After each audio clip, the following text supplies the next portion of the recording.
CPM-ൻ്റെ എത്ര സമുന്നതരായിട്ടുള്ള നേതാക്കളാണെങ്കിൽ പോലും അവരെയൊക്കെ പുറത്താക്കുമ്പോൾ വളരെ വീറോടും വാശിയോടും കൂടിയുള്ള കർക്കശ നിലപാടുകൾ എടുത്തിട്ടുള്ള ഒരു പാർട്ടിയുടെ പേരാണ് CPM എന്ന് പറയുന്നത്. നമുക്കറിയാം, പലപ്പോഴും വലിയ തോതിൽ ജനസ്വാധീനമുണ്ടായിരുന്ന KR ഗൗരിയമ്മയെയും MV രാഘവനെയൊക്കെ പുറത്താക്കിയപ്പോൾ പോലും അവർക്കെതിരെ ഒരു ശത്രുതാപരമായ നിലപാടെടുക്കാൻ CPM തയ്യാറായിരുന്നു. MV രാഘവനെയൊക്കെ ശാരീരികമായി ആക്രമിക്കുന്നൊരവസ്ഥ വരെ എത്തിയിട്ടുണ്ടായിരുന്നു. KR ഗൗരിയമ്മ ഒരു സ്ത്രീ ആയതുകൊണ്ട് അവരെ ശാരീരികമായി ആക്രമിച്ചില്ല, പക്ഷെ മാനസികമായി അവരെ തളർത്താനും ആക്രമിക്കാനും പാർട്ടി എല്ലാ കാലവും ശ്രമിച്ചിരുന്നു എന്നുള്ളത് വാസ്തവമായിട്ടുള്ളൊരു കാര്യമാണ്. ഇത് വലിയ നേതാക്കന്മാരുടെയൊക്കെ കാര്യത്തിലാണെങ്കിൽ താഴേക്ക് പോരുമ്പോൾ ഏറ്റവും ചെറിയ ബ്രാഞ്ച് തലത്തിലുള്ള നേതാക്കന്മാർ പോലും അവരൊക്കെ രാജിവെച്ച് പോകാമെന്ന് പറഞ്ഞാൽ പോലും അങ്ങനെ രാജിവെച്ച് പോകാൻ സമ്മതിക്കാത്തൊരു പാർട്ടിയാണ് CPM. എന്ന് പറഞ്ഞാൽ അവരെപ്പോഴും ഞങ്ങൾ നിങ്ങളെ പുറത്താക്കി എന്ന് പറയുന്ന ഒരു നിലപാടെടുക്കുന്നവരാണ്. അത്തരത്തിൽ അത് പബ്ലിസൈസ് ചെയ്യുന്ന ആളുകളാണ്. അത് പൊതുജനങ്ങളോട് വളരെ കാർക്കശ്യത്തോടുകൂടി പറയുന്ന ആളുകളാണ്. അതായത് പാർട്ടി വിരുദ്ധരാണ്, കുലംകുത്തിയാണ് എന്നൊക്കെ പറഞ്ഞ് പുറത്താക്കുന്നതാണ്. ചെറിയ ചെറിയ നേതാക്കന്മാരൊക്കെ ആണെങ്കിൽ മിക്കവാറും തൊട്ടടുത്തുള്ള ബോർഡുകളിൽ എഴുതി വെക്കുകയൊക്കെയാണ് ഇവർ ചെയ്തുകൊണ്ടിരുന്നത്. പക്ഷെ അങ്ങനെ തുടർന്നു കൊണ്ടുവന്ന ഒരു സ്റ്റാലിനിസ്റ്റ് രീതികൾ തുടർന്നു കൊണ്ടുവന്ന ഒരു party communist party of India Marxist എന്ന് പറയുന്നത് ഈ കഴിഞ്ഞ ദിവസങ്ങളിൽ PV അൻവർ എന്ന് പറയുന്ന പാർട്ടി മെമ്പർ പോലുമല്ലാത്ത അവർ പിടിച്ച് പാർലമെൻ്ററി പാർട്ടിയിലേക്ക് എത്തിച്ച അവരുടെ ഒരു പിന്തുണയോടുകൂടി MLA ആയിട്ടുള്ള PV അൻവറിൻ്റെ മുമ്പിൽ ആലില പോലെ വിറക്കുന്നതാണ് നമ്മൾ കണ്ടത്. മാർക്സിസ്റ്റ് പാർട്ടിയുടെ ചരിത്രത്തിൽ ഒരിക്കലും ഇല്ലാത്ത വിധം ഏതാണ്ടൊരു 10-ലധികം തവണ നിരവധി തവണ അദ്ദേഹം പത്രസമ്മേളനങ്ങൾ നടത്തി ഈ ഭരണത്തെയും ആ ഭരണത്തിൻ്റെ പിടിപ്പുകേടുകളെയും കുറിച്ച് രൂക്ഷമായി വിമർശിച്ചിട്ട് പോലും പാർട്ടിയിൽ നിന്ന് ഏറ്റവും സഹയാത്രികരായിട്ടുള്ള ആളുകൾ പോയിട്ട് അതിൽ നിന്നുള്ളൊരു ബ്രാഞ്ച് മെമ്പർ പോലും അല്ലെങ്കിൽ പാർട്ടിയുടെ ഏറ്റവും സമുന്നതരായിട്ടുള്ള ഒരു നേതാവ് പോലും ഒരു എതിർ ശബ്ദം പോലും ഉന്നയിച്ചില്ല എന്നുള്ളത് നമുക്ക് കേൾക്കാം. അത് തന്നെ ഈ പാർട്ടിയുടെ ദൗർബല്യം പ്രകടമാക്കുന്നതായിരുന്നു. ഏറ്റവും ഒടുവിൽ ഒരു സൈകെട്ട് പിണറായി വിജയൻ തന്നെ സ്വയരക്ഷയ്ക്ക് എത്തിയിട്ട് നടത്തിയിട്ടുള്ള ഒരു പത്രസമ്മേളനം നമ്മൾ കണ്ടു. ആ പത്രസമ്മേളനത്തിൽ പോലും PV അൻവർ എന്ന് പറയുന്ന ഒരാൾ ഉന്നയിച്ച ചില കാര്യങ്ങളെ തള്ളിക്കളഞ്ഞു എന്നല്ലാതെ അതിനിശ്ചിതമായിട്ടുള്ള വിമർശനങ്ങൾക്ക് തുനിഞ്ഞില്ല. പകരം ചില ദുസ്സൂചനകൾ നൽകുകയാണ് PV അൻവറിനെതിരെ അദ്ദേഹം ചെയ്തത്. അതായത് നിങ്ങളൊന്ന് അടങ്ങിക്കോളൂ അല്ലെങ്കിൽ ഞങ്ങൾ ശരിപ്പെടുത്തുമെന്ന് പറയുന്ന ചില ദുസ്സൂചനകൾ കൊടുക്കുകയാണ് ചെയ്തത്. അതിൻ്റെ വിശദാംശങ്ങളൊക്കെ നിങ്ങൾക്കറിയാം. കാരണം ഗവർണറുടെ കത്ത് കിട്ടിയിട്ടുണ്ട് PV അൻവറിൻ്റെ ഫോൺ ചോർത്തലിനെ കുറിച്ച് അന്വേഷിക്കാനെന്നും അദ്ദേഹം സ്വർണ്ണക്കള്ളക്കടത്ത് നടത്തുന്നവർക്ക് വേണ്ടിയാണ് ഈ പണിയെടുക്കുന്നത് എന്നൊക്കെയുള്ള ചില ദുസ്സൂചനകൾ കൊടുക്കുകയാണ് ഉണ്ടായിട്ടുള്ളത്. പക്ഷെ അതിനുശേഷം പോലും PV അൻവർ അന്ന് വൈകുന്നേരം തന്നെ വീണ്ടും പിണറായി വിജയന് മറുപടി പറഞ്ഞിട്ടും മറ്റൊരു നേതാവും എത്തിയില്ല. അതിനുശേഷമാണ് ഏതാണ്ട് പാർട്ടിയുടെ സഖാക്കളും അതുപോലെ തന്നെ മറ്റാളുകളുമൊക്കെ ഈ PV അൻവറിനെതിരെയുള്ള ചില പരാമർശങ്ങളുമായി എത്തിയത്. യഥാർത്ഥത്തിൽ ഈ കഴിഞ്ഞ ദിവസം PV അൻവറുമായിട്ടുള്ള എല്ലാ ബന്ധവും ഞങ്ങൾ വിച്ഛേദിക്കുന്നു എന്ന് പറയാൻ വേണ്ടിയിട്ട് നമ്മുടെ ഗോവിന്ദൻ മാസ്റ്റർ എന്ന് പറയുന്ന പാർട്ടിയുടെ സംസ്ഥാന സെക്രട്ടറി വിളിച്ച പത്രസമ്മേളനത്തിൽ പോലും വളരെ മൃദുവായി വളരെ സോഫ്റ്റായി അദ്ദേഹം LDF ഉപേക്ഷിച്ച് പോകുന്നു എന്ന് പറഞ്ഞതുകൊണ്ട് ഞങ്ങൾ അദ്ദേഹത്തോടുള്ള എല്ലാ ബന്ധവും ഉപേക്ഷിക്കുന്നു എന്നാണ് പറഞ്ഞിരുത്തിയത്. എന്ന് പറഞ്ഞാൽ LDF അദ്ദേഹം വിടാൻ അദ്ദേഹം തീരുമാനിച്ചതുകൊണ്ട് ഞങ്ങൾ എല്ലാ ബന്ധവും ഉപേക്ഷിക്കുന്നു എന്നാണ് പറഞ്ഞിരുത്തിയത്. ഇത്തരത്തിലുള്ള രീതികൾ നിങ്ങൾ ഒരിക്കലും കണ്ടിട്ടുണ്ടാവില്ല. ഇതെന്തുകൊണ്ടാണ് എന്നുള്ളതാണ് നമ്മുടെ വീഡിയോ എന്ന് വിശകലനം ചെയ്യുന്നത്. PV അൻവറിന് മുന്നിൽ CPM എന്ന് പറയുന്ന ഒരു പാർട്ടി ആലില പോലെ വിറച്ചത് എന്തുകൊണ്ടാണ്, ആ വിറച്ചതിൻ്റെ കാര്യം അല്ലെങ്കിൽ ഇപ്പോഴും വിറക്കുന്നത് എന്തുകൊണ്ടാണെന്ന് ചോദിച്ചാൽ ഒറ്റ കാര്യമേ ഉള്ളൂ. കാരണം അത്രമാത്രം ഈ CPM എന്ന് പറയുന്ന പാർട്ടി ദുർബലപ്പെട്ടിരിക്കുന്നു. നമുക്കതിൻ്റെ നാൾവഴികൾ പരിശോധിച്ചാൽ മനസ്സിലാവും. ചരിത്രത്തിൻ്റെ നാൾവഴികൾ പരിശോധിച്ചാൽ ഈ ദൗർബല്യം കൂടിക്കൂടി വരികയായിരുന്നു. ഇപ്പോൾ യഥാർത്ഥത്തിൽ PV അൻവറിനോട് പോലും ഏറ്റുമുട്ടാൻ കഴിയാത്തത്ര ദുർബലമായി CPM എന്ന് പറയുന്ന ഒരു പാർട്ടി മാറിയിരിക്കുന്നു. അതിൻ്റെ പ്രതിഫലനമാണ് കഴിഞ്ഞ പത്രസമ്മേളനത്തിൽ ഗോവിന്ദൻ മാസ്റ്ററോട് നിങ്ങൾ എന്തുകൊണ്ടാണ് ശക്തിയായി പറയാത്തത് എന്ന് ചോദിച്ചപ്പോൾ ശക്തിയായി പറഞ്ഞിരിക്കുന്നു, ഇനി PV അൻവറുമായി ഒരു ബന്ധമില്ല എന്ന് പറഞ്ഞുകൊണ്ട് അദ്ദേഹം ആ പത്രസമ്മേളനം നിർത്തിയത്. നമുക്ക് CPM-ൻ്റെ ഒരു കഴിഞ്ഞ കാലഘട്ടങ്ങളിലേക്ക് നോക്കിയാൽ 1957 ലോകത്ത് തന്നെ ഏറ്റവും ആദ്യമായി ഒരു തെരഞ്ഞെടുക്കപ്പെട്ട മന്ത്രിസഭ, കമ്മ്യൂണിസ്റ്റ് മന്ത്രിസഭ അധികാരത്തിൽ വരുന്ന ഒരു സ്ഥലമാണ് കേരളം എന്ന് പറയുന്നത്. അന്നൊക്കെ നമുക്കറിയാം EMS എന്ന് പറയുന്ന അതിൻ്റെ ഏറ്റവും ഉന്നതനായിട്ടുള്ള ഒരു നേതാവ് മുഖ്യമന്ത്രിയാകുന്നു എന്നുള്ളത് ഒഴിച്ചു വെച്ചാൽ മറ്റു പല പോസ്റ്റുകളിലേക്കും പാർട്ടി നിയോഗിച്ചത് പാർട്ടിക്കകത്ത് സംഘടനാ പ്രവർത്തനം നടത്തിക്കൊണ്ടിരുന്ന ആളുകളെ മാത്രമല്ല, പകരം വിദഗ്ധരായിട്ടുള്ള പല ആളുകളെയും എടുത്ത് മന്ത്രിയാക്കുകയാണ് ചെയ്തിട്ടുള്ളത്. എന്ന് പറഞ്ഞാൽ പാർട്ടിയിലെ സഖാക്കന്മാർക്ക് അന്നൊന്നും മന്ത്രിയാകണമെന്നും അധികാര രാഷ്ട്രീയത്തോടൊന്നും അത്ര വലിയ കൊതിയില്ലായിരുന്നു എന്ന് ചുരുക്കം. അപ്പോൾ അങ്ങനെ കൊതിയില്ലാതിരുന്ന പാർട്ടി എന്ന് പറയുന്നത് പിന്നീട് പതുക്കെ പതുക്കെ മാറുകയും അതിന് ശേഷമൊക്കെ പോലും നിരവധി തവണ നിങ്ങൾ എടുത്തു നോക്കിയാൽ കാണാം, ഞാനിപ്പോൾ ഓരോ സ്റ്റാറ്റിസ്റ്റിക്സിലേക്കും പോകുന്നില്ല, പകരം പാർട്ടി സെക്രട്ടേറിയറ്റ്, സംസ്ഥാന സെക്രട്ടേറിയറ്റിൽ നിന്ന് വളരെ കുറച്ച് ആളുകൾ, ഏറ്റവും മുതിർന്ന ആൾ മുഖ്യമന്ത്രിയാകും എന്നുള്ളത് ഒഴിച്ചു വെച്ചാൽ, അദ്ദേഹത്തെ സഹായിക്കാൻ 1-2 പേർ വരും എന്നുള്ളത് ഒഴിച്ചു വെച്ചാൽ, മിക്കവാറും സെക്രട്ടേറിയറ്റിലെ മഹാഭൂരിപക്ഷം പേരും സംഘടനാ രംഗത്ത് തന്നെ തുടരുകയും അധികാരത്തോടൊന്നും വലിയ ആർത്തി ഇല്ലാതിരിക്കുകയും ചെയ്യുക എന്ന് പറയുന്നൊരു കാര്യമാണ് CPM-ൽ നമ്മൾ കണ്ടിട്ടുള്ളത്. പക്ഷെ അതിൽ നിന്ന് പതുക്കെ പതുക്കെ പിന്നോട്ട് മാറി പാർട്ടി തകരാൻ തുടങ്ങിയത് നമുക്കറിയാം. ഏറ്റവും ഒടുവിൽ ഇതിനു മുമ്പുള്ള പിണറായി മന്ത്രിസഭയിലൊക്കെ തന്നെ മഹാഭൂരിപക്ഷം വരുന്ന പാർട്ടിയുടെ സംസ്ഥാന സെക്രട്ടേറിയറ്റ് മെമ്പർമാരും മന്ത്രിയാകുന്ന ഒരു ലെവലിലേക്ക് എത്തി. എന്ന് പറഞ്ഞാൽ അധികാര രാഷ്ട്രീയവും അതിൻ്റെ സുഖശീതളിമകളും ഒക്കെ അനുഭവിക്കുന്ന ഒരു തലമുറയായി പാർട്ടി പതുക്കെ മാറിക്കൊണ്ടിരിക്കുകയായിരുന്നു. അത്തരത്തിൽ അധികാരം കിട്ടാൻ വേണ്ടി എന്തിനോടും നമുക്ക് കോംപ്രമൈസ് ചെയ്യാം എന്ന് പറയുന്ന ഒരു ലെവലിലേക്ക് CPM എന്ന് പറയുന്ന ഒരു രാഷ്ട്രീയ പാർട്ടി എത്തിച്ചേർന്നു. ഇതിൻ്റെ സൈഡിൽ പാരലായി മറ്റൊരു കാര്യം കൂടി സംഭവിക്കുന്നുണ്ട്. ആ സംഭവിക്കുന്ന കാര്യം കൂടി പറയാതെ ഇത് പൂർത്തിയാവില്ല. അതാണ് PV അൻവറിനെ CPM ഭയക്കുന്നതിൻ്റെ ഒരു കാരണം. CPM-ൻ്റെ ആശയപരമായ അടിത്തറയിൽ നിന്ന് CPM പുറകോട്ട് പോകുന്നു. നമ്മളൊന്ന് എടുത്തു നോക്കിയാൽ കാണാം, ഏതാണ്ട് 25-30 കൊല്ലം മുമ്പ് ഇറങ്ങിയിട്ടുള്ള സന്ദേശം എന്ന് പറയുന്ന ഒരു സിനിമയുണ്ട്. ആ സിനിമ നിങ്ങളാരും മറന്നിട്ടുണ്ടാവില്ല. സത്യനന്ദിക്കാടിൻ്റെ, ജയറാമും ശ്രീനിവാസനും ഒക്കെ അഭിനയിച്ച സിനിമ. അതിൽ കുമാരപിള്ള സാർ എന്ന് പറയുന്ന ശങ്കരാടിയുടെ ഒരു വേഷമുണ്ട്. താത്വികാചാര്യനായിട്ട് അവതരിപ്പിക്കുന്നതാണ്. എന്ന് പറഞ്ഞാൽ ഈ CPM-നെയൊക്കെ കളിയാക്കിക്കൊണ്ട് ആ താത്വികാചാര്യൻ്റെ അടുത്ത് വന്ന് ശ്രീനിവാസൻ ചോദിക്കുന്നുണ്ട്, എനിക്കൊന്ന് അമ്പലത്തിൽ പോകണമെന്ന് പറയുമ്പോൾ അതിന് പാർട്ടി അനുമതി കൊടുക്കുന്നില്ല. അപ്പോൾ ശ്രീനിവാസൻ തിരിച്ചു ചോദിക്കുന്നുണ്ട്, താങ്കൾ കുമാരപിള്ള സാറ് തലയിൽ മുണ്ടിട്ട് അമ്പലത്തിൽ വരാറുണ്ടല്ലോ എന്ന് ചോദിക്കുമ്പോൾ, നീ ആരും അറിയാതെ പൊയ്ക്കോ എന്ന് പറഞ്ഞാൽ അന്നത്തെ കമ്മ്യൂണിസ്റ്റ് പാർട്ടികളുടെയൊക്കെ ഒരു പ്രത്യേകത എന്ന് പറയുന്നത്, ഏറ്റവും ആദ്യം CPM-ലേക്ക് വരുന്നവർ അവരുടെ മതം പോലും ഉപേക്ഷിച്ച് ഭൗതികവാദികളായി, വൈരുദ്ധ്യാത്മിക ഭൗതികവാദത്തിലേക്ക് ആകൃഷ്ടരായി, അല്ലെങ്കിൽ അത് പിന്നീടാണെങ്കിൽ പാർട്ടി പഠിപ്പിച്ച് പലപ്പോഴും അവർ കടുത്ത ഒട്ടും മതവിശ്വാസമില്ലാത്ത, കൂടാതെ തീവ്രമായിട്ടുള്ള നിരീശ്വരവാദികൾ പോലും ആയിക്കൊണ്ടാണ് പാർട്ടിയാണ് ഏറ്റവും വലുത്, പാർട്ടി പറയുന്നത് ഐഡിയോളജികൾക്കനുസരിച്ചും പാർട്ടിയിലാണ് അവർക്ക് വിശ്വാസവും ഉണ്ടായിരുന്നത്, അത്തരത്തിലുള്ളൊരു വലിയ അണികളെ കെട്ടിപ്പൊക്കാനായിട്ട് അല്ലെങ്കിൽ മെമ്പർമാരെ സൃഷ്ടിച്ചെടുക്കാനായിട്ട് CPM-ന് കഴിഞ്ഞിരുന്നു. ആ CPM-ന് കഴിഞ്ഞിരുന്നതിൽ നിന്നും CPM വീണ്ടും പുറകോട്ട് പോന്ന് ഏറ്റവും അവസാനം ഒളിച്ച് അമ്പലത്തിൽ പോവുകയും ആ ദൈവത്തിൽ വിശ്വാസം ഉണ്ടാവുകയും ചെയ്യുന്ന ലെവലിലേക്ക് പിന്നീട് CPM-ൻ്റെ മെമ്പർമാർ മാറിയപ്പോൾ കുറച്ചുകൂടി കഴിഞ്ഞിട്ട് എന്ത് സംഭവിച്ചു എന്ന് ചോദിച്ചാൽ, CPM-ൻ്റെ മെമ്പർമാരൊക്കെ തന്നെ, അല്ലെങ്കിൽ മഹാഭൂരിപക്ഷം വരുന്ന മെമ്പർമാരും ഒക്കെ തന്നെ മതവിശ്വാസം എന്ന് പറയുന്നത് കൂടിക്കൊണ്ടിരുന്നു. കാരണം ഈ പാർട്ടിക്കകത്ത് നിന്നുള്ള പല നേതാക്കന്മാരുടെയും ചെയ്തികളിൽ നിന്ന് തന്നെ ഇവരൊന്നും വിശ്വസിക്കാൻ കൊള്ളില്ലെന്നും, പകരം അതിനേക്കാൾ നല്ലത് മതവും ദൈവവും ഒക്കെയാണെന്ന് വിചാരിച്ച് ആ മതവിശ്വാസവും ദൈവവിശ്വാസം, ആദ്യം ദൈവവിശ്വാസമാണ്, പിന്നീട് അത് മതവിശ്വാസത്തിലേക്ക് കൂടി വന്നു. പിന്നീട് എന്താണ് സംഭവിക്കുന്നത് എന്ന് നോക്കുമ്പോൾ, ഈ നേതാക്കന്മാർ, നേരത്തെ പറഞ്ഞ അധികാരത്തിൻ്റെ സുഖശീതളമകളിൽ വളരെയധികം ആസ്വദിച്ചു പോയിട്ടുള്ള നേതാക്കന്മാർ, അവരെ സംബന്ധിച്ചിടത്തോളം ഈ മതത്തിൻ്റെ സ്വാധീനത്തിൽപ്പെടുന്ന അണികളെ പറഞ്ഞ് തിരുത്താനൊന്നും അവർ തയ്യാറായില്ല. കാരണം അതൊക്കെ അങ്ങനെ നിന്നോട്ടെ എന്ന് വിചാരിച്ചു എന്ന് മാത്രമല്ല, പകരം അത്തരത്തിലുള്ള പല ആളുകളെയും ഉപയോഗിച്ചുകൊണ്ട് അവർ മതസംഘടനകൾക്കകത്ത് നിന്നുള്ള വോട്ടുകൾ കൂടി സമാഹരിക്കാൻ കഴിയുമോ, കാരണം അധികാരമാണ് മുഖ്യം, അതല്ല പാർട്ടിയുടെ ആശയമൊന്നുമല്ല എന്ന് പറയുന്ന ഒരു ലെവലിലേക്ക് എത്തിച്ചേർന്നു.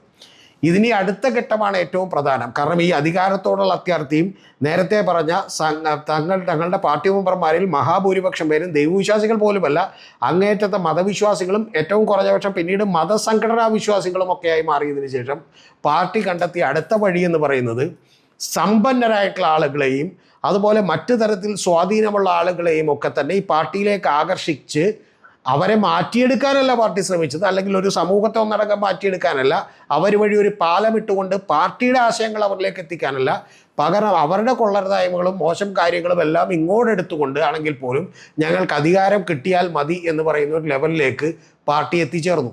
ഇത് പറയുമ്പോൾ എനിക്ക് നല്ല ഓർമ്മയുണ്ട്, ഞാൻ ചരിത്രം പഠിച്ചിട്ടുള്ളതാണ്. നമുക്കറിയാം പല സ്വതന്ത്രന്മാരെയും CPM നേരത്തെ നിർത്തിയിട്ടുള്ളത് അവരുടെ മതപരമായിട്ടുള്ള ഇൻഫ്ലുവൻസോ സ്വാധീനമോ അല്ലെങ്കിൽ അവരുടെ പണമോ ഉണ്ടായിരുന്നില്ല, പകരം അവരുടെ പ്രതിഭയും മിടുക്കും കണ്ടാണ് നിർത്തിയിരുന്നതെങ്കിൽ അതിന് പകരം ഇങ്ങനെയുള്ള ഒരു ലെവലിലേക്ക് പാർട്ടി പതുക്കെ മാറി. അവരുടെ ലിസ്റ്റുകളൊക്കെ നമുക്ക് എടുത്തു നോക്കിയാൽ ഏറ്റവും ഒടുവിലേക്ക് വരുമ്പോൾ VKC മുഹമ്മദ് കോയയും അതുപോലെ KT ജലീലും അബ്ദുൾ റഹ്മാനും PV അൻവറും കൊല്ലത്ത് വിജയൻ പിള്ളയും മഞ്ഞളാംകുഴിയിലെയും ഇതുപോലെയുള്ള നിരവധി ആളുകൾ, ഇതിൽ പല ആളുകൾക്കും രാഷ്ട്രീയ പാരമ്പര്യമുണ്ട്. ഒരു മറ്റു പല സ്ഥലങ്ങളിലും വർക്ക് ചെയ്തുകൊണ്ടിരുന്നതാണ്. ഇപ്പോൾ അബ്ദുറഹ്മാൻ കോൺഗ്രസ്സിലായിരുന്നു എന്ന് നമുക്കറിയാം, PV അൻവർ കോൺഗ്രസ്സിലായിരുന്നു, DICയിലായിരുന്നു എന്നുള്ളതൊക്കെ നമുക്കറിയാം. പക്ഷേ എങ്കിലും അതിനേക്കാളൊക്കെ ഉപരി അവരുടെ കയ്യിലുള്ള പണവും അവർക്ക് ഏതെങ്കിലും തരത്തിൽ കുറച്ച് വോട്ടുകൾ സമാഹരിക്കാൻ കഴിയുമെങ്കിൽ ആ സമാഹരിക്കാൻ കഴിയുന്നത് കൂടി എടുത്തു വെച്ചുകൊണ്ട് നമുക്ക് എങ്ങനെയെങ്കിലും അധികാരത്തിലേക്ക് എത്തുക എന്ന് പറയുന്ന ലെവലിലേക്ക് പാർട്ടി മാറി.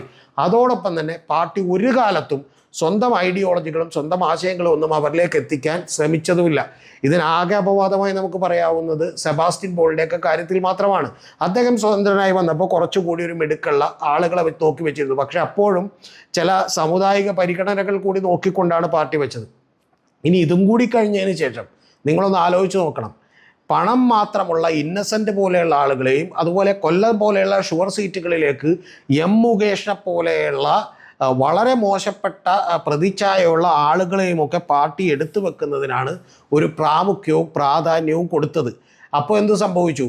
ഇത്തരത്തിലുള്ള ആളുകളിലേക്ക് പാർട്ടി ചുരുങ്ങുകയും പാർട്ടിയുടെ ഐഡിയോളജി ചുരുങ്ങുകയും വൈരുദ്ധ്യാത്മിക ഭൗതികവാദവും കമ്മ്യൂണിസവും സോഷ്യലിസവും ഒക്കെ എടുത്ത് ഭരണത്ത് വെക്കുകയും പകരം പാർട്ടി ജയിക്കണമെന്നുണ്ടെങ്കിൽ ഇത്തരത്തിലുള്ള മത ജാതി സംഘടനകൾക്കെല്ലാം അല്ലെങ്കിൽ അവരുടെ ആളുകൾ കൂടി പറയുന്നത് കേട്ട് അവർക്കെല്ലാം ഇൻഫ്ലുവൻസ് ഉള്ള ആളുകളെ കൂടി പാർട്ടിയിലേക്ക് എടുക്കണം എന്ന് പറയുന്നൊരവസ്ഥ വന്നു. അല്ലെങ്കിൽ പണമോ മറ്റ് ചില ഗുണങ്ങളോ ഒക്കെ പാർട്ടി നേതാക്കന്മാർക്ക് കിട്ടുന്നവർക്ക് വേണ്ടി സീറ്റ് കൊടുക്കുന്ന ഒരു ലെവലിലേക്ക് എത്തി.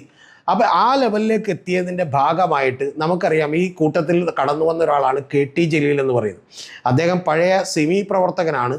ആ സിമി പ്രവർത്തകനാണ്. അദ്ദേഹം പിന്നീട് പാർട്ടിക്കുണ്ടാക്കിയിട്ടുള്ള ഡാമേജൊക്കെ നിങ്ങൾക്കറിയാം. അദ്ദേഹം കാശ്മീരിൻ്റെ ഒരു ഭൂപടം എടുത്തു വെച്ച് പാകിസ്ഥാൻ അവരുടേതെന്നും പിന്നെ നമ്മൾ നമ്മുടേതെന്നും പറയുന്ന സ്ഥലം എന്നൊക്കെ അടക്കം ഒരു പക്ഷേ ദേശവിരുദ്ധം എന്ന് തന്നെ നമുക്ക് തോന്നിക്കാവുന്ന അല്ലെങ്കിൽ അങ്ങനെ തന്നെ പറയാവുന്ന രീതിയിലുള്ള നിരവധി കമൻറ്റുകൾ ഇവർ വിട്ടു എന്ന് മാത്രമല്ല പാർട്ടിയും ഇത്തരത്തിൽ ഈ പാലങ്ങളുണ്ടാക്കി ഈ മതസംഘടനകൾക്ക് കീഴ്പ്പെട്ടു. ഉദാഹരണത്തിന് നമുക്കറിയാം, വഖഫ് ബോർഡിലെ നിയമനങ്ങൾ PSCക്ക് വിടുന്നതുമായി ബന്ധപ്പെട്ട് സ്കൂളുകളിലെ ടൈമിങ്ങുകൾ മാറ്റുന്നതുമായി ബന്ധപ്പെട്ട് ഒരു പെൺകുട്ടി നമുക്കറിയാം ഒരു സ്റ്റേജിൽ കയറിയതുമായി ബന്ധപ്പെട്ട് ആ പെൺകുട്ടി അധിക്ഷേപിക്കപ്പെട്ടപ്പോഴുമെല്ലാം തീർച്ചയായും ഇവിടെയുള്ള മാർക്സിയൻ പുരോഗമന പ്രസ്ഥാനങ്ങളും അവരുടെ ഉച്ചിഷ്ടം കഴിച്ച് ജീവിക്കുന്ന നിരവധി സാംസ്കാരിക നായകന്മാരുമൊന്നും വാ തുറക്കാൻ തയ്യാറായില്ല എന്നുള്ളതാണ് വാസ്തവം. അങ്ങനെ എല്ലാ തരത്തിലുമുള്ള ഒരു അഡ്ജസ്റ്റ്മെൻറ്റിൻ്റെ രാഷ്ട്രീയത്തിലേക്ക് CPM മാറി. ഇങ്ങനെ മാറുമ്പോൾ CPMലേക്ക് പഴയ പോലെ ആളുകളെ തിരഞ്ഞെടുക്കുന്ന പാർട്ടി മെമ്പർമാരെ തിരഞ്ഞെടുക്കാൻ ആദ്യം കാൻഡിഡേറ്റ് മെമ്പർഷിപ്പും പിന്നീട് ഒരു കൊല്ലം കഴിയുമ്പോൾ മെമ്പർഷിപ്പ് കൊടുക്കുന്ന രീതിയിലേക്ക് പാർട്ടിയുടെ ഐഡിയോളജികളുമായി യാതൊരു വിധത്തിലും പൊരുത്തപ്പെടാത്ത നിരവധി ആളുകൾ പാർട്ടിയിലേക്ക് കയറി. ആ പാർട്ടിയിലേക്ക് കയറിയതിൻ്റെ ഭാഗമായിട്ടാണ് നമുക്കറിയാം പാർട്ടി പല സ്ഥലങ്ങളിലും ഇലക്ഷനിൽ ജയിക്കാൻ വേണ്ടി മാത്രമുള്ള ചില വിട്ടുവീഴ്ചകളൊക്കെ ചെയ്തു. ഉദാഹരണത്തിന് ആലപ്പുഴയിൽ PFIയുടെ ഒരു റാലി നടന്നത് നമുക്കറിയാം. അരിയും മലരും കുന്തിരിക്കവും വീട്ടിൽ കരുതി വെച്ചോട വരുന്നുണ്ടടാ നിൻ്റെയൊക്കെ കാലന്മാർ. ഒരു സമ്മേളനത്തിന് അനുമതി കൊടുക്കുന്നത് പിണറായി വിജയൻ ഗവൺമെൻറ് ഭരിക്കുമ്പോഴാണ്. അത് പലപ്പോഴും അവിടുത്തെ MLAമാരും ബാക്കിയുള്ള ആളുകളൊക്കെ തന്നെ ജില്ലാ സെക്രട്ടറിയും ഒക്കെ തന്നെ അവരെ ഉദ്യോഗസ്ഥന്മാരെ സ്വാധീനിച്ചിട്ടാണ്. ഇതിന് ശേഷം പോലും കോഴിക്കോട് അവർക്ക് വീണ്ടും നമുക്കറിയാം ഒരു അനുമതി കൊടുത്തു ഇത്തരത്തിലുള്ള ഒരു സമ്മേളനം നടത്താൻ. അപ്പോൾ അതിനുശേഷം പോലും നമ്മുടെ കേന്ദ്ര government popular front of India എന്ന് പറയുന്ന ഒരു സംഘടനയെ തന്നെ നിരോധിച്ചു. അതിനു മുമ്പ് ആലപ്പുഴയിൽ നടന്നിട്ടുള്ള കൊലപാതകങ്ങളൊക്കെ നമുക്കറിയാം. അപ്പോൾ ഇത്തരത്തിൽ വിവിധ ജാതി മത സംഘടനകളിലെ ആളുകൾ പലപ്പോഴും ഈ CPMനകത്തേക്ക് പോലും നുഴഞ്ഞു കയറുകയും അതിലുള്ളൊരു വിഭാഗത്തിൻ്റെക്ക് പിടിയിൽപ്പെടുന്നു എന്ന് തോന്നിയപ്പോൾ മറ്റൊരു വിഭാഗം കൂടി CPMനകത്ത് കൃത്യമായി ഇതിനെ എതിർക്കുന്നൊരു വിഭാഗം കൂടി ഉണ്ടാവുകയും ചെയ്തു. യഥാർത്ഥത്തിൽ അവസാനം സംഭവിച്ചത് എന്തെന്ന് ചോദിച്ചാൽ, നേരത്തെയൊക്കെ CPM ആയിരുന്നു ആദ്യത്തെ ഒന്നാമത്തെയും രണ്ടാമത്തെയും മൂന്നാമത്തെയും വിശ്വാസം അവർക്കെങ്കിൽ നാലാമത്തേത് മാത്രമായിരുന്നു സ്വന്തം ദൈവവും മതവും പോലുമെങ്കിൽ അതിൽ നിന്ന് വിട്ടുമാറിക്കൊണ്ട് CPM ഒന്നാമത്തേത് സ്വന്തം മതവും മതസംഘടനകളും, രണ്ടാമത്തേത് മതവും, മൂന്നാമത്തേത് ദൈവവും, നാലാമത്തേതും അഞ്ചാമത്തേതും ആറാമത്തേതുമൊക്കെയായി പാർട്ടിയിലുള്ള വിശ്വാസവും മാറിയപ്പോൾ പാർട്ടിക്കുള്ളിൽ തന്നെ യഥാർത്ഥത്തിൽ ഇപ്പോൾ സംഭവിക്കുന്നത് ഒരു സംഘി സഖാക്കൾ എന്ന് പറയുന്ന, അതായത് നമ്മുടെ ഒരു ഹിന്ദുത്വ ഐഡിയോളജികളോടൊക്കെ പതുക്കെയെങ്കിലും താല്പര്യമുള്ള അല്ലെങ്കിൽ ഏറ്റവും കുറഞ്ഞ പക്ഷം നേരെ എതിര് നിൽക്കുന്ന മറ്റൊരു ഈ പറയുന്ന പോലെ സുഡാപ്പികൾ എന്നൊക്കെ വിളിക്കാവുന്ന സുഡു സംഘികൾ എന്നൊക്കെ വിളിക്കാവുന്ന സുഡാപ്പികൾ എന്ന് വിളിക്കാവുന്ന ആളുകളുടെ കാര്യങ്ങളോട് എതിർപ്പുള്ളൊരു വിഭാഗം പാർട്ടിക്കുള്ളിൽ തന്നെ ഉണ്ടായി. നമുക്കവരെ വേണമെങ്കിൽ ഒരു സംഘി സഖാക്കൾ എന്ന് വിളിക്കാം. അത്തരത്തിലുള്ളൊരു സഖാക്കളും നേരെ തിരിച്ച് ഈ പറയുന്ന ക്രിസ്ത്യൻ മുസ്ലിം മൈനോറിറ്റിയോടും അതുപോലെ മറ്റ് മൈനോറിറ്റികളോടുമൊക്കെ അടുപ്പമുള്ള നിരവധി ആളുകൾ കൂടി ഈ സംഘടനക്കകത്ത് CPM-നകത്തുണ്ടായി എന്ന് പറഞ്ഞാൽ യഥാർത്ഥത്തിൽ ഒരു സംഘി സഖാക്കളും അതുപോലെ തന്നെ ക്രിസംഗി സഖാക്കളും പിന്നെ സുഡു സഖാക്കളും ഒക്കെ ആയിട്ട് CPM-നകത്ത് തന്നെയുള്ള ഒരു വലിയ വിഭജനമുണ്ടായി. ആ വിഭജനമുണ്ടായത് കൊണ്ട് തന്നെ PV അൻവർ എന്ന് പറയുന്ന ആൾ ഉയർത്തുന്ന വാദത്തെ പാർട്ടി പ്രതിരോധിക്കാൻ വേണ്ടി ബുദ്ധിമുട്ടുന്നു. എന്താണ് വാദം? ഒന്നാമത്തെ കാര്യമെന്ന് പറയുന്നത് അദ്ദേഹം മതേതരരായിട്ടുള്ള പാർട്ടി അണികളെ അദ്ദേഹം അഡ്രസ്സ് ചെയ്യുന്നു. കാരണം ഇവിടെ CPM എന്ന് പറയുന്ന ഒരു പാർട്ടി ADGP വഴി RSSനെയും സംഘപരിവാറിനെയും സഹായിച്ചുകൊണ്ടിരിക്കുകയാണെന്നും ADGP RSSനെ കണ്ടതിന് ഇപ്പോഴും കൃത്യമായ ഒരു RSSൻ്റെ നേതാക്കന്മാരെ കണ്ടതിന് ഇപ്പോഴും കൃത്യമായ ഒരു മറുപടി പറയാൻ കഴിയുന്നില്ലെന്നും ഇത് പിണറായി വിജയനും അതുപോലെ CPM-ൻ്റെ നേതൃത്വവും സംഘപരിവാറും തമ്മിൽ ഉണ്ടാക്കിയിട്ടുള്ള ഒരു അന്തർധാരയുടെ ഫലമാണ് എന്നും പറയുന്ന ഒരു മെസ്സേജ് അദ്ദേഹം കൊടുക്കുന്നു. അതുകൊണ്ട് നിങ്ങൾ മതേതരരാണെങ്കിൽ എൻ്റെ ഒപ്പം നിൽക്കുമെന്ന് പറയുന്നു. രണ്ടാമത്തേത് അദ്ദേഹം പറയുന്നത് എന്താണ്? ന്യൂനപക്ഷങ്ങൾക്കും അതുപോലെ പാർട്ടി സഖാക്കൾക്കുമാണ് ഇവിടെ നീതി കിട്ടാത്തത് എന്ന് പറയുമ്പോൾ അത്തരത്തിലുള്ള ഒരു വാചകത്തിനു കൂടി പ്രസക്തി കിട്ടുന്നു. അതിൻ്റെ പ്രധാനപ്പെട്ട കാരണം പിണറായി വിജയൻ ഒരു പാർട്ടി സെക്രട്ടറി ആകുന്നതുവരെ സെക്രട്ടറിയും മുഖ്യമന്ത്രിയും ഒക്കെ ഏതാണ്ട് ഈക്വലായിട്ടുള്ള ആളുകളായിരുന്നു. ഒരുപക്ഷെ കൂടുതൽ പ്രാധാന്യം പിണറായി വിജയനായിരുന്നു. VS അച്യുതാനന്ദൻ ഭരിക്കുന്ന കാലത്ത് പോലും നമുക്കറിയാം ഇപ്പോഴുള്ള ധനമന്ത്രിയായിട്ടുള്ള KN ബാലഗോപാൽ അദ്ദേഹത്തിൻ്റെ സെക്രട്ടറി ആയിരുന്നു. ആ സെക്രട്ടറി ആയിട്ടുള്ള KN ബാലഗോപാൽ പിണറായി വിജയനും CPM ഒക്കെ പറയുന്നത് കേട്ടാണ് അവിടെ ഭരണം നടത്തിക്കൊണ്ടിരുന്നത്. അതേസമയം അതിനുശേഷം പിണറായി അധികാരത്തിലേക്ക് എത്തുമ്പോൾ സംഭവിച്ചത് പാർട്ടി ഒന്നുമല്ലാതായി മാറുകയും പാർട്ടിയുടെ സെക്രട്ടറിമാർക്ക് വലിയ റോളൊന്നും ഇല്ലാതാവുകയും CPM എന്ന് പറയുന്നത് മുഴുവനായും തന്നെ പിണറായി വിജയൻ്റെ കൈകളിലേക്ക് എത്തുകയും പിണറായി മുഖ്യമന്ത്രിയാവുകയും ചെയ്തു. അപ്പോൾ സംഭവിച്ച മറ്റൊരു പ്രധാനപ്പെട്ട കാര്യം കൂടിയുണ്ട്. നരേന്ദ്രമോദിയൊക്കെ കേന്ദ്ര ഗവൺമെൻറ്റിൽ കാണുന്നത് പോലെ തന്നെ അജിത് ഡോവലിനൊക്കെ വലിയ പ്രാധാന്യം കിട്ടുകയും പലപ്പോഴും രാഷ്ട്രീയ നേതാക്കന്മാരെക്കാൾ വലിയ തോതിൽ അവർ പരിഗണിക്കപ്പെടുകയും ചെയ്തിട്ടുണ്ട് എന്നുള്ളത് BJP-യിൽ നിസ്തർക്കമായിട്ടുള്ള കാര്യമാണ്. അതുപോലെ തന്നെ ഇവിടെ പിണറായി വിജയൻ്റെ അടുത്ത് നിൽക്കുന്ന P ശശിയും MR അജിത് കുമാറും ഒക്കെ തന്നെ പാർട്ടിയിലെ നേതാക്കന്മാർക്ക് പോലെ കിട്ടുന്നതിനേക്കാൾ വലിയ റോളുകൾ അവർക്കുണ്ടാവുകയും ഇദ്ദേഹത്തിൻ്റെ അടുത്തുള്ള സ്വാധീനം മതി, അത് പാർട്ടിക്കുള്ളിലുള്ള വലിയ സ്വാധീനവും ഭരണതലത്തിലുള്ള വലിയ സ്വാധീനവുമായി മാറുകയും ചെയ്തു എന്നുള്ളതാണ് വാസ്തവം. യഥാർത്ഥത്തിൽ അങ്ങനെ മാറുമ്പോൾ പാർട്ടി ഒന്നുകൂടി ദുർബലപ്പെട്ടതുകൊണ്ട് ഈ ന്യൂനപക്ഷങ്ങളെയും ഇപ്പം തന്നെ MR അജിത് കുമാറിൻ്റെ കേസിൽ ഈ RSS നേതാക്കന്മാരായിട്ടുള്ള ദത്താത്രേയ ഹൊസബലയെയും രാം മാധവനെയൊക്കെ കണ്ടത് ന്യായീകരിക്കാൻ വേണ്ടി ബുദ്ധിമുട്ടുന്ന CPM എന്ന് പറയുന്നൊരു പാർട്ടി ന്യൂനപക്ഷങ്ങൾക്ക് കൂടി CPM-ൻ്റെ ഭാഗത്ത് നിന്നും നീതി കിട്ടുന്നില്ല എന്ന് പറയുന്ന ഒരു മുദ്രാവാക്യം കൂടി ഉയർത്തുമ്പോൾ CPM-ൻ്റെ അണികൾ പോലും തങ്ങളൊപ്പം നിൽക്കുമെന്ന് CPM-ന് ഒരു വിശ്വാസവുമില്ല.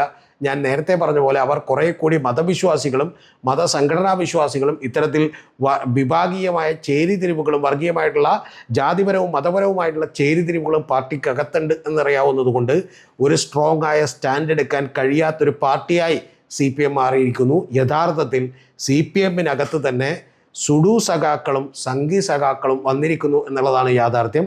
അതുകൊണ്ടാണ് ആലപ്പുഴയിൽ അവർക്ക് കഴിഞ്ഞ തവണ വോട്ട് കൂടിയത്. ചില ആളുകളൊക്കെ എൻ്റെ അടുത്ത് ചോദിക്കാറുണ്ട്, തൃശ്ശൂരിൽ 1,20,000 വോട്ട് കൂടി, ആലപ്പുഴയിലും 1,00,000-ലധികം വോട്ട് കൂടിയുള്ളത്. തൃശ്ശൂർ പൂരം തകർക്കുക എന്ന് പറയുന്നതിൻ്റെ പിന്നിലുള്ളൊരു കാര്യം തൃശ്ശൂരിൽ ജയിക്കുക എന്നുള്ളത് മാത്രമല്ല, പകരം കേരളത്തിൽ ഇത്തരത്തിലുള്ളൊരു വിഭജനം സൃഷ്ടിക്കുക എന്നുള്ളത് കൂടിയായിരുന്നു. അതിൽ ആലപ്പുഴയിൽ സംഭവിച്ചേക്കുന്നതിന് മറ്റൊരു കാര്യം കൂടിയുണ്ട്. ആലപ്പുഴയിലാണ് CPM-ൻ്റെ പാർട്ടി ഏറ്റവും കൂടുതൽ ജീർണിച്ചിട്ടുള്ളത്. ആ ജീർണിച്ച പാർട്ടിയിൽ നിന്ന് നേരത്തെ തന്നെ ഞാൻ ആലപ്പുഴയിൽ ഇത്തരത്തിൽ സുഡു സഖാക്കളും സംഘി സഖാക്കളുമായി CPM-നകത്ത് തന്നെ ഒരു വിഭജനം നടന്നിരുന്നു. ആ വിഭജനം നടന്നതിൻ്റെ ഭാഗമായിട്ട് കൂടിയാണ് ശോഭാ സുരേന്ദ്രന് വലിയ തോതിൽ അവിടെ വോട്ട് സമാഹരിക്കാൻ കഴിഞ്ഞത്. ഏതാണ്ട് അതേ കാര്യം തന്നെയാണ് ആറ്റിങ്ങൽ സംഭവിച്ചിട്ടുള്ളത്, മറ്റു പല സ്ഥലങ്ങളിലും സംഭവിച്ചിട്ടുള്ളത്. അതുകൊണ്ട് പാർട്ടി ഏതാണ്ട് ഇത്തരത്തിൽ വളരെ വിഭജനത്തിൻ്റെ ഒരു കാലഘട്ടത്തിൽ നിൽക്കുമ്പോൾ PV അൻവർ എന്ന് പറയുന്ന ഒരാളെ ഒരുമിച്ച് നിന്ന് എതിർക്കുക പോലും സാധ്യമല്ലാത്ത രീതിയിൽ മലബാറിലും പാർട്ടി തകർന്നിരിക്കുന്നു. ആ തകർന്നത് എന്ന് പറഞ്ഞാൽ പല പരീക്ഷണങ്ങളും നടത്തി താൽക്കാലികമായ അധികാരം പിടിക്കാൻ നോക്കിയതിൻ്റെ ഏറ്റവും വലിയ തിരിച്ചടിയാണ് CPM-ന് ഇപ്പോൾ കിട്ടിക്കൊണ്ടിരിക്കുന്നത്. CPM-ൻ്റെ തകർച്ചയുടെ അടുത്ത ഘട്ടമാണിത്. ഇത് എവിടെ ചെന്ന് അവസാനിക്കുമെന്ന് ചോദിച്ചാൽ CPM പൂർണ്ണമായും തകരുന്നതിൽ ചെന്ന് മാത്രമേ അവസാനിക്കൂ.